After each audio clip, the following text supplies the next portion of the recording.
I have to ask, do you still find that you have a lot of guilt about the past, or do you think about things that happened in the past and you're still, it upsets you? Yes, yes. I'm actually embarrassed and kind of ashamed that I was that naive and that it was over, hey, you want to buy some pot? And I'm like, okay, and walked into his garage.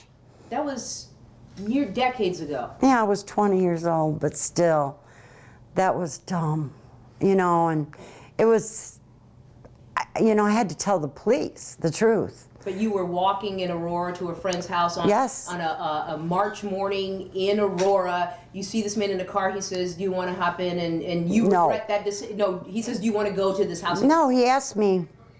He stopped and asked me if I need a ride. I said, no, I'm just right over here. I'm going to my girlfriend's house. And he's like, well, what are you going to do at your friend's house? I said, probably smoke pot. He's like, hey, I got some good pot. You want to buy some? And I'm like, yeah, actually, if you got some, I'll buy some. And he's like, okay, come on over to my house. I live right there. I'm like, really, right there? Oh, okay. And he pulled in the garage with his car, and he left the garage open. I walked right in. And so you were going to buy some from him? Buy some pot and from him. You walked right in? I walked right in the garage. Did you know or have an idea what you were walking into? Of course not. I thought I was going to buy some pot. I hadn't. To look at this person, looked like just a normal guy, and he wasn't threatening. You know, he looked decent, you know. Looks are deceiving. When you think about that day, that moment, a lot of regret? Oh, sure. A lot of regret. I wish that I would have never been so naive, you know, and it's embarrassing. In fact, my son, who's going to be 30, on the 26th of February, I never told Michael, my son, until 2 weeks ago about this. He's going to be 30 years old. And my mother, she's 84. I never told her until 2 weeks ago. So, you know, yeah, a lot of shame, a lot of regret. But the reason I put my own feelings behind me and went to the police is because I knew this person was dangerous. I knew this person would do this again. And I wanted to save someone else from having the bad experience, you know? So that's why I went to the police. I didn't want him to do this to anybody else. Yeah, it happened to me. There's nothing I could do to change it. Okay, but I didn't want somebody else to go through this. But the police didn't press charges? No, they didn't believe me because I was trapped in his house. He put the garage door down. He was talking to me and he showed me his bird in the basement, a falcon. He played the Moody Blues, which I can't listen to today. Nights in White Satin, don't put that on. I can't listen to it. And he was talking and talking to me, and I'm thinking, what's with this guy? And I said something like, well, I really got to go. Can we just do this? And he says, yeah, wait here. He comes back with a 9mm. And he puts it to my head and tells me to go in the bedroom. I said I had to go to the bathroom, so he let me go. But my plan was to go out the bathroom window. But you couldn't get out? No, it had those blocks, those old-fashioned glass blocks you can't see through. They're like glass, but they're thick. So I came out, and I told him, no, I'm not going to do this. And that's when he grabbed me by my throat real tight. He put marks on my throat, and he put the gun so hard against my temple, I had a red mark. And he took me into the bedroom, and I begged him to take the clip out of the gun, and he did it. He took the clip out of the gun, and he laid it on the dresser, and then he made me sit on the end of the bed. He took my pants off, and he tried to rape me, but he couldn't perform. And then how did you end up leaving? Well, I got real scared when he couldn't perform because I knew I couldn't run, I couldn't hide, I couldn't get out of there. I didn't even know how to get out of there. I came through the garage. It was the electric door. I couldn't run, I couldn't hide. I didn't want to fight this man. I was scared, so I did the only thing I could do. I talked my way out of it. I told him he was so handsome and I really like him. And don't worry about it. We can try again, you know. If you want to, let's go on a date. Let's go out. You're my type. Here, I'll give you my name, my number. Please call me. Let's go out. You know, and he believed me and he let me walk out the door. How is this possible? Who was protecting you that day? My angels, my guardian angel. I know that because say I'm sitting here, he put me in the bedroom. There was a dresser in front of me, and I said, I can't do this. Please, please take the gun, take that clip out of the gun. He did it. And here's the end of the bed. So he put the clip down on the dresser in front of me when he told me to get up and go at the end of the bed, which I did. When I got up to go, he's standing like here, but okay. He's standing like here, but he's going like this for the gun. But he wouldn't grab it. He just kept going like that. My angels were watching me. I had more things to do on this earth before it was my time. So, it just came to mind, flatter this man, and I did. I'm like, oh, you're so handsome. I really like you. And, here's my number. And I actually gave him my real name and number.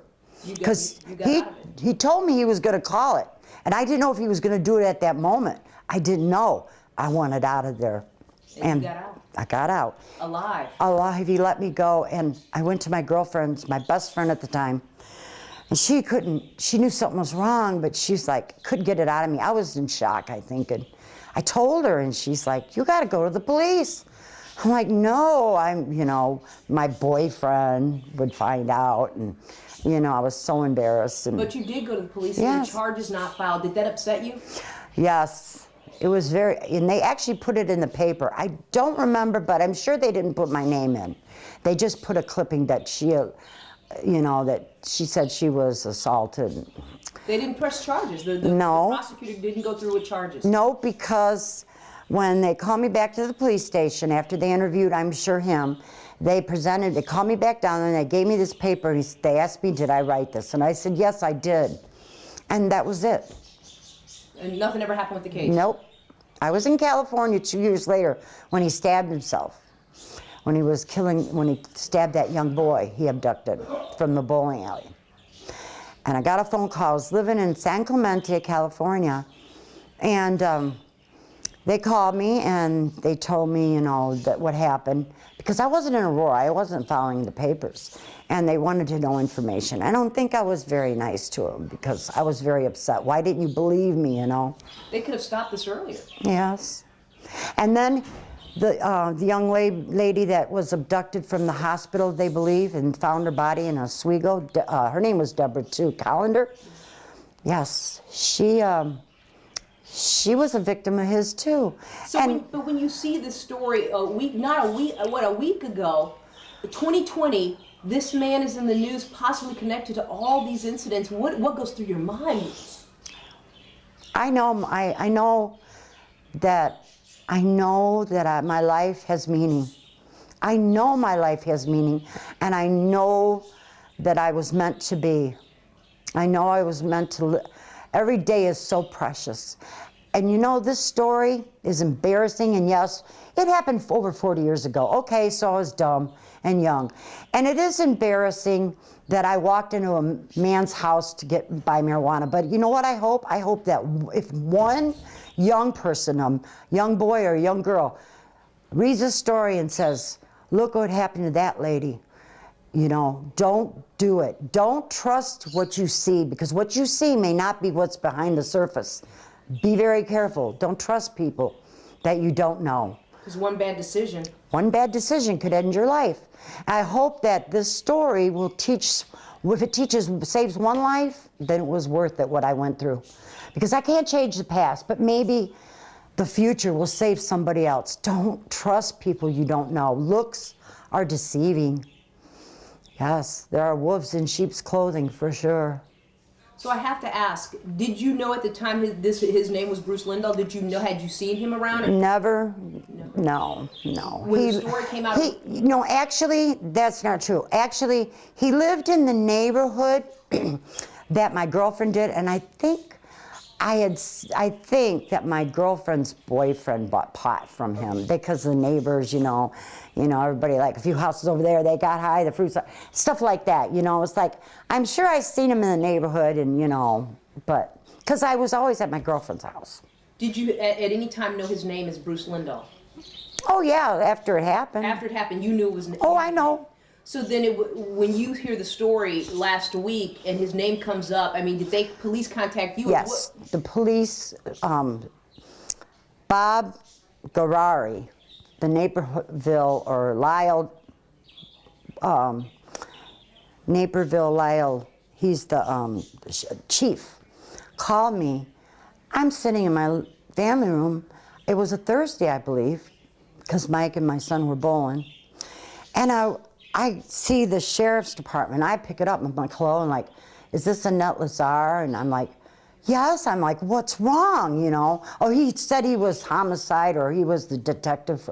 When he said that, I freaked out, you know. He said, nothing's wrong. It's okay. It's okay. And he told me that he wanted me to be aware of this story. And he apologized that this happened to me and that nobody... He apologized? Yeah, he apologized that nobody listened to my story, believed me. And he told me it would be in Monday's news, you know. And me and my son's father, Michael, listened to it together on my phone. It was just like... And I, you know, got the paper when it came out. I'm just like, wow. I didn't know all the details to this. My part of this story is just like this. But this story is like this. I'm just one little piece, just like a lot of other people's lives that all fit in like a puzzle, you know? I'm just a small portion of it, but I'm here to tell my story. So, very, very scary. It was surreal.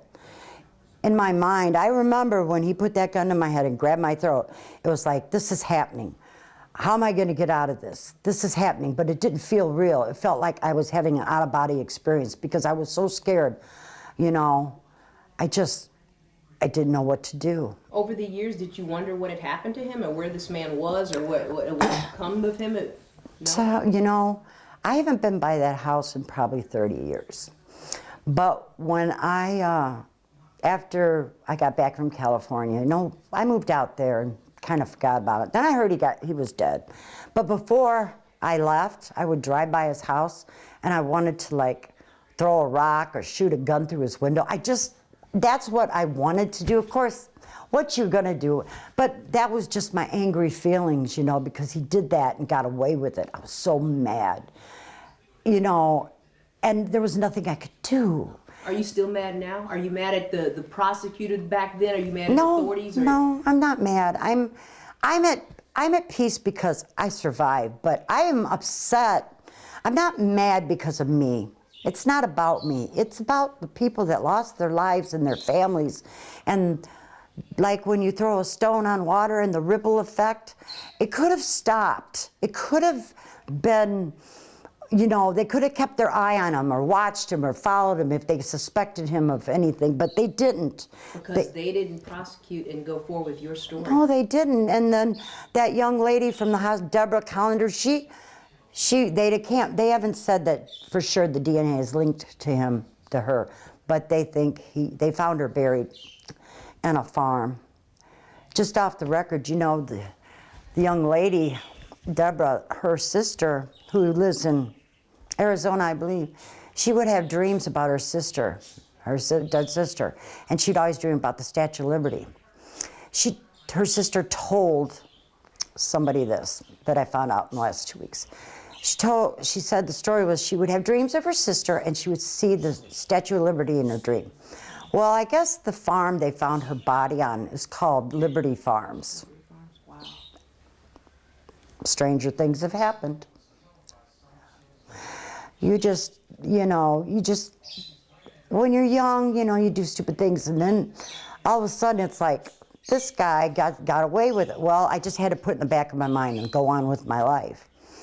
But when it's been like 2 weeks when Bob Garali called me and told me it was going to be on the news, I'm like, finally, some closure. And then the little reporter, Megan, that works for the Tribune, she found out lots of things and told me, and lots of bits and parts of this story that just like, wow. You know, wow. I finally am getting closure after over 40 years. Wow. And when you say wow, you know, when I think about your story too, the idea that you were in the midst of a man, possibly a serial killer, with a gun, and here you are today. my life is meant to be. This just wasn't my time to go. You know, maybe one person, one young person would get something out of this story. Don't go into a strange place alone with somebody. Don't do it. You know, then it's okay. I'll be happy if one person, you know, learns from my mistake, because you just don't know. And things were a lot more comfortable back then. We weren't so scared like we are now, you know. I don't know if that was a good thing, probably not. But most people that smoked pot were pretty mellow back then. It was like, oh yeah, you know, we were young and dumb. Yeah. And so again, authorities contacted you 2 weeks ago to say, hey, there's going to be on the Monday news. And I'm like, wow. After, I think it's been, let's see, this is 2020, and it was 79, so how many years is that? 42, 44? Wow. Years You were ago. just a young girl, a teenager walking, Yeah, 20-year-old. innocent teenager. Yeah. Just walking to my girlfriend's, almost there. I could just, I mean, had I gone about 100 more yards, I would have seen her house. I would have been right in view of her house. But he lived on Sulphusburg, just like 3 or 4 houses in on the street. I was on Ohio. Here's Sulphusburg. And Front Street's here. My girlfriend lived on Front. He lived here. And so I was like right in front of Sulphusburg, right in front of the street, and he pulled right up on me. And offered to sell you some pot. No, he offered me a ride. I said no. Offered you a ride, then offered to sell you some Yeah, I said, no, I don't need a ride. I said, I'm going right over here. Thanks, you know.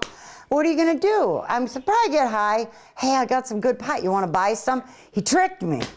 I fell right in for it. Yep. I know. You know, I'm the oldest child of 4, so I didn't have no siblings. Not that that's the reason, but when you're the oldest, you're the one that goes through the hard knocks. You learn it. You don't have, you know, older brothers or sisters to tell you. So I learned a lot of things the hard way. I like to say you're the test kitchen. The test kitchen, yes, I was. The test kitchen. Yeah. So I have to ask this, you know, the detectives I talked to also said a woman came in Monday, you know, they're going to talk to her, she lived, and so the ID, they think more people could be out there. I believe it.